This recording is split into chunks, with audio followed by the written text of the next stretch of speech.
Hello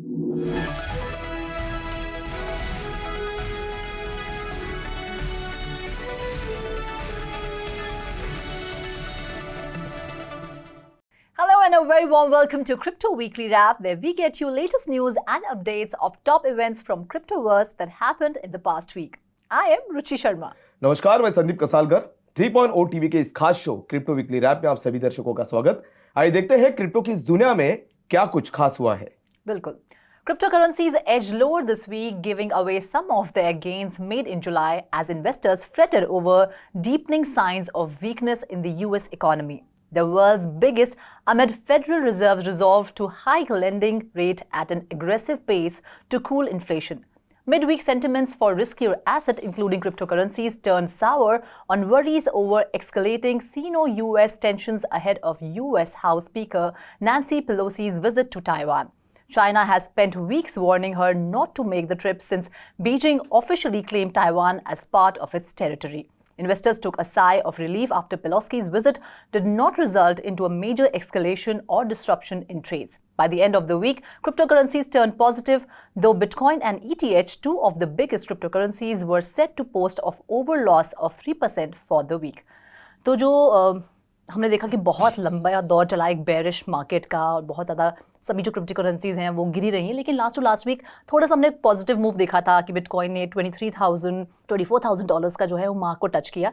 लेकिन last week again थोड़ा सा डिसअपॉइंटिंग रहा। उसके पीछे भी बहुत से रीजंस थे। फिर जो फेड रेट हाइक है वो एक रीज़न है, इन्फ्लेशन एक रीज़न है, रिसेशन जो है वो यूएस में आ गया है। तो ये तमाम जो रीजंस है उसकी वजह से अगेन हमने देखा कि जो पिछला हफ्ता था वो बिटकॉइन के लिए इतना अच्छा नहीं रहा। लेकिन उम्मीद करते हैं कि आगे थोड़ा सा बिटकॉइन और जो बाकी क्रिप्टो करेंसीज है वो तेजी पकड़ेंगे और थोड़ा सा जो मार्केट सेंटिमेंट है वो थोड़ा पॉजिटिव होगा। तो इस ये डेवलपमेंट में अगर बात करें तो पेलोसीज की जो विजिट है उसकी वजह से कोई मेजर जो है वो एस्केलेशन नहीं हुआ था। तो इसकी वजह से इन्वेस्टर्स ने कुछ राहत की सांस ली थी। जी बिल्कुल। तो बढ़ते हैं अगली खबर की ओर। कमोडिटी फ्यूचर्स ट्रेडिंग कमीशन यानी कि CFTC को क्रिप्टो करेंसी का एक्सक्लूसिव ज्यूरिसडिक्शन प्रोवाइड करने वाला बिपार्टिसन बिल 3 अगस्त को CFTC की इंचार्ज सीनेट एग्रीकल्चरल कमिटी ने पेश किया। अगर CFTC क्रिप्टो रेगुलेटर बनता है तो क्रिप्टो को as a digital commodity treat किया जाएगा, जो कि रेगुलेटर न्यूज वाइज बहुत बड़ा कदम होगा।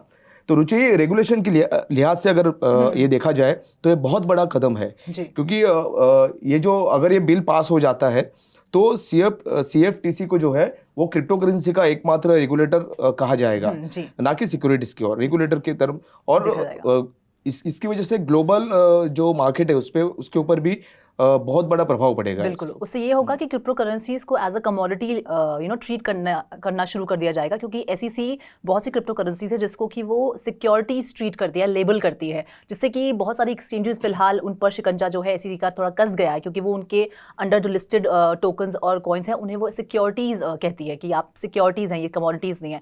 तो अगर CFTC के अंडर ये रेगुलेशन आ जाते हैं तो वो बहुत क्लियरली डिफाइन कर देंगे कि कौन कौन से क्रिप्टो कमोडिटीज हैं, कौन कौन सी क्रिप्टो सिक्योरिटीज़ हैं। और ऑब्वियसली जब ये रेगुलेशन आएगा तो इसका एक ग्लोबल इम्पैक्ट होगा और उससे इंडिया पर भी असर पड़ेगा। इंडिया भी देखने ही जा रहा है ना, इंडिया भी ग्लोबल रेगुलेशंस के ऊपर ही उसका ध्यान केंद्रित है। अगर वो देता है तो कहीं पर मतलब एक रूट मिल जाएगा उनको, एक दिशा मिल जाएगी। Will be very positive for us. Moving on, the Enforcement Directorate conducted search operation in Hyderabad in connection with 2 cases of cryptocurrency exchange fraud against WazirX, a crypto trading platform. तो यहाँ हुआ ये कि हैदराबाद में सर्च ऑपरेशन चल रहा है, क्योंकि WazirX के खिलाफ 2 फ्रॉड के केसेस हैं, जिसमें अलेजिडली उन्होंने अपने प्लेटफॉर्म पर फॉरेन यूजर्स को अलाउ किया कि वो किसी भी तरह की क्रिप्टो करेंसी को लोकल फियाट करेंसी में कन्वर्ट कर दे। सिर्फ इतना ही नहीं, उनके प्लेटफॉर्म पे भी ये क्रिप्टो करेंसी को कन्वर्ट किया जा रहा था। साथ ही WazirX के थ्रू थर्ड पार्टी एक्सचेंज की मदद से भी क्रिप्टो करेंसी को उनके लिए फॉरेन यूजर्स के लिए कन्वर्ट किया जा रहा था, जिसमें कि FTX और बाइनेंस दोनों का नाम आया है। और ये भी कहा जा रहा था कि WazirX जो है वो जो वॉल्ट इंफ्रास्ट्रक्चर है केमैन आइलैंड्स का, जिस पर कि बाइनेंस बेस्ड है, जो कि जहाँ पर बाइनेंस बेस्ड है, उसके उस वॉल्ट इंफ्रास्ट्रक्चर को यूज़ करके वो सारी ये जो गतिविधियाँ हैं वो कर रहे थे। तो अभी इन सब का खुलासा हो गया है, तो अभी सर्च ऑपरेशन चल रहा है और अब देखते हैं कि आगे नहीं, अगर एक तो क्रिप्टो रेगुलेशंस को लेकर भारत सरकार पहले से चिंतित है, उसमें ये WazirX का ये जो कदम है वो मतलब कुछ ठीक नहीं है, क्योंकि इससे और भी मतलब रेगुलेशंस सेट होने में और भी दिक्कतें होगी भविष्य में। तो वजीर को अभी शो कॉज नोटिस जारी किया गया है। अब देखते हैं वो शो कॉज नोटिस का वो क्या आंसर देगा। एक्चुअली उसमें भी क्योंकि उन्होंने फीमा को वायलेशन, हाँ, उसके खिलाफ उसके वायलेशन ऐड हुआ के है, खिलाफ जिसमें उसने कि काम किया है। 2790 करोड़ का जो है क्रिप्टो करेंसी उन्होंने अनडिस्क्लोज्ड अकाउंट्स या सोर्सेज में ट्रांसफर किया है। तो वो भी एक शो कॉज नोटिस जो है उन्हें मिला हुआ है। तो अभी फिलहाल थोड़ा से मैं कहूंगी वजीर एक्स के दिन अभी सही नहीं है, थोड़ा सही वक्त नहीं चल रहा है। चलो बढ़ते हैं अगली खबर की ओर। Crypto lending platform Voyager Digital के यूजर्स अब चैन की सांस ले सकते हैं, क्योंकि यूएस बैंकरप्सी कोर्ट ने वॉयजर को मेट्रोपॉलिटन कमर्शियल बैंक से अफेक्टेड कस्टमर्स को $270 मिलियन डिस्पर्स करने का आदेश दिया है। तो फाइनली वॉयजर के जो यूजर्स है वो लकी साबित हो रहे, क्योंकि फाइनली उनको जो है, जो अफेक्टेड कस्टमर्स है उनको वो उनका जो फंड्स जो है अफेक्टेड हुए हैं उनको अभी रिटर्न मिल रहा है। और दूसरी तरफ अगर बात करें तो एफटीएक्स के जो सैंग बैंकमैन जो फ्राइडे उन्होंने उनको कुछ बीड किया था। वो बीड में उन्होंने वो लोएस्ट बीड निकला। बेसिकली वॉयजर को खरीदने के लिए उन्होंने ऑफर दिया था कि उन्हें कैश में कैश पेमेंट करेंगे और वॉयजर को खरीदेंगे। लेकिन जो उन्होंने बिड पेश की थी वो वॉयजर के लॉयर्स कह रहे हैं कि वो बिड जो थी वो सबसे लोएस्ट बिड थी।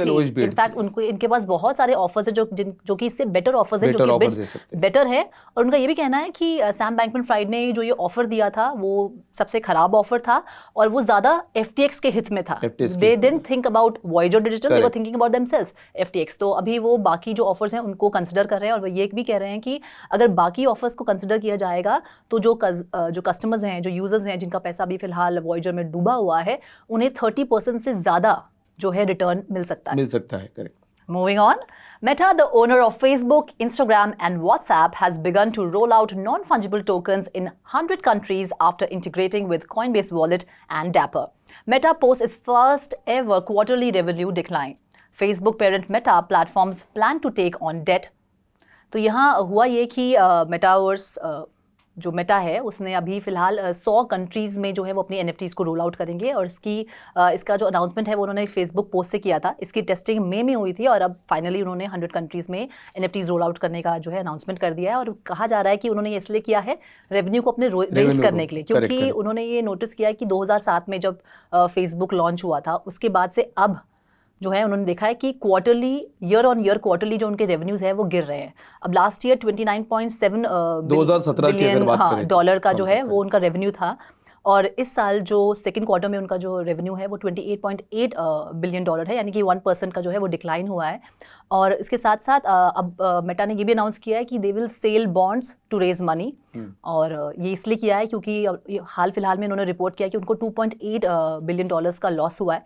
तो इसीलिए कुछ चेंजेस वो कर रहे हैं रेवेन्यू को बढ़ाने के लिए। और जो ये लॉस जो रजिस्टर किया है वो फेसबुक जो रियलिटी लैब्स है जिसके अंडर मेटावर्स आता है उसमें उन्होंने ये लॉसेस इसकी वजह से एक बात तो है कि NFT के जो मतलब NFT जो शोकेस जो डिस्प्ले होगी NFT अगर इस पूरे 100 कंट्रीज में डिस्प्ले होती है तो यूजर्स में भी एक कॉन्फिडेंट लेवल बना रहेगा। बिल्कुल।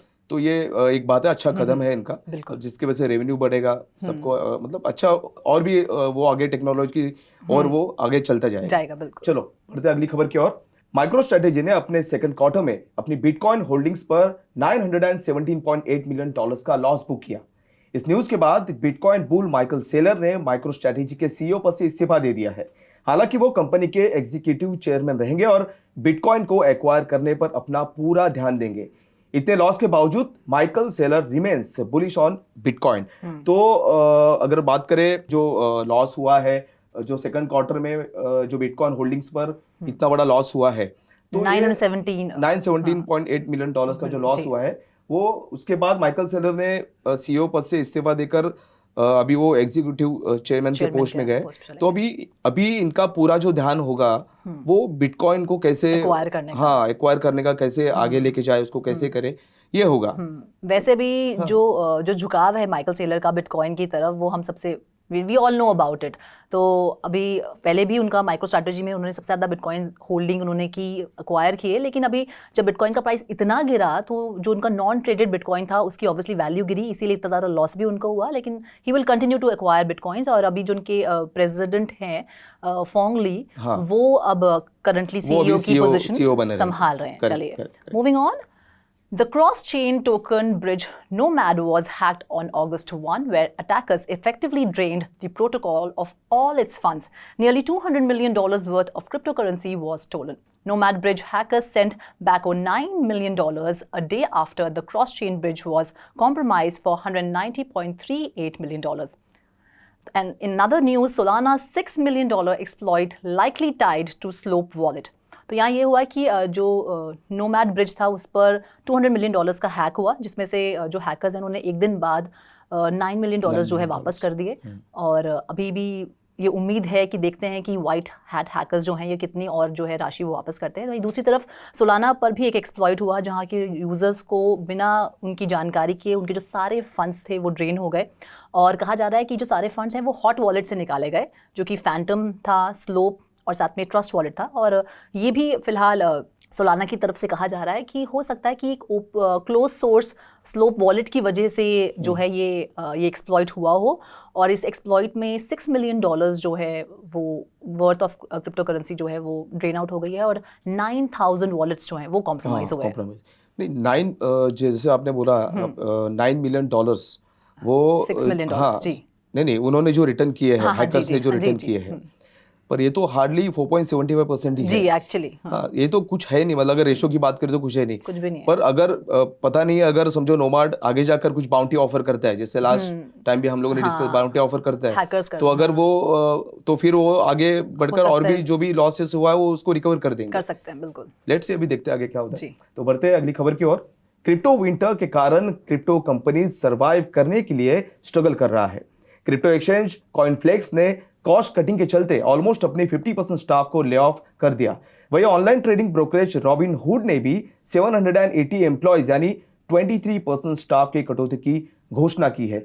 तो कॉइनफ्लेक्स ने जो ये कदम उठाया है कि एम्प्लॉयज की जो कटौती हो रही है, तो आखिरकार अगर पूरी मार्केट की बात करें, क्रिप्टो मार्केट की बात करें, तो सब उतार चढ़ाव इतनी उथल पुथल हो रही है, तो इनको कहीं पर इनसिक्योरिटीज फील हो रही है, तो इसकी वजह से वो कटौती कर रही है। पर भविष्य में अभी ये जो कदम उन्होंने उठाया है, ये कदम की वजह से वो फिर से उसको स्ट्रांगली, फिर से जो उनकी कंपनी है वो फिर से उनको स्ट्रांगली पोजीशन करेगी और बाद में फिर से उसको हायर करेगी।